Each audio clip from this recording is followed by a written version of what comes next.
Les Mapata, qui étaient les savants et les érudits du royaume Congo, sont brusquement devenus des sorciers. Les Nganga Kisi, qui étaient nos médecins d'alors, sont devenus des féticheurs. Les Nganga Nzambe, les Fumumpezo, qui étaient prêtres, chefs spirituels et responsables du Kaolin sacré, sont devenus, du jour au lendemain, des satanistes. Les Nganga Mayele, qui étaient nos intellectuels, nos éducateurs et nos enseignants, sont devenus des êtres malfaisants. Ce fut le 3 avril 1484, jour du baptême de Manisoyo, les représentants du roi Nzinga Kuvu sur la côte atlantique congolaise. La cérémonie baptismale débuta par un grand feu sur la place centrale de Soyo. À la demande expresse des missionnaires baptistères portugais, Manisoyo ordonna que soient brûlées toutes les statuettes mystiques, tous les masques et bâtonnets sacrés, tous les colliers et bracelets bienfaiteurs, toutes les figurines protectrices, toutes les reliques de la spiritualité Congo. En un mot, au bûcher tous les saints frusquins qui symbolisaient l'ancestralité pluriséculaire Congo de l'Égypte pharaonique en Banzan Congo. Tout brûla. Tout, sauf les tam-tams et autres instruments de musique, parce qu'il fallait chanter et danser autour de ces grands feux.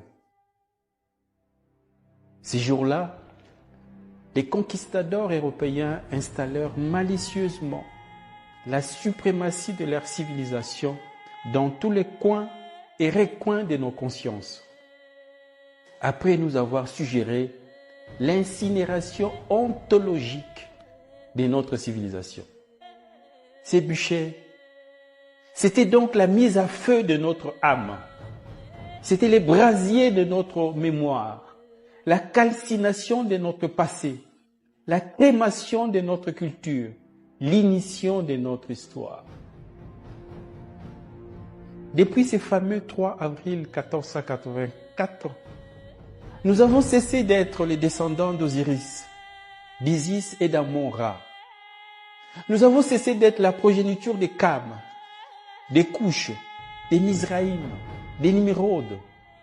Depuis ces jours-là, nous avons cessé d'être les légateurs d'Akhenaton, des Toutankhamon, des Narmer, des Ramsès, des Pianki, d'Imhotep, des Terranéter, d'Alara, des Cadmos, des Saint-Maurice, des Kankamoussa, des Taharga, et j'en passe, et des meilleurs.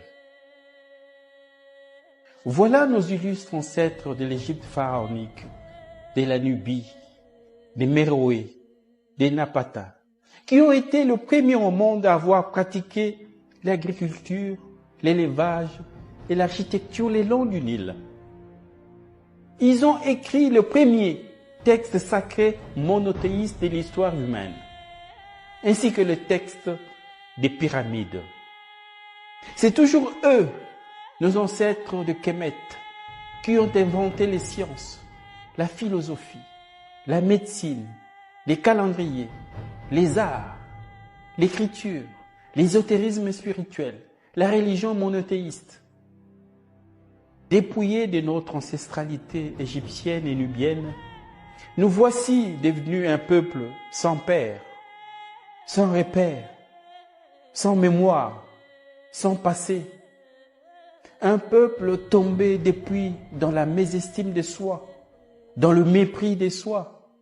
Or, manquer d'estime de soi et de confiance en soi, c'est se croire inférieur aux autres, c'est-à-dire devenir une proie facile pour l'esclavagisme. We are Egyptians, the grandchildren of the pharaohs. We came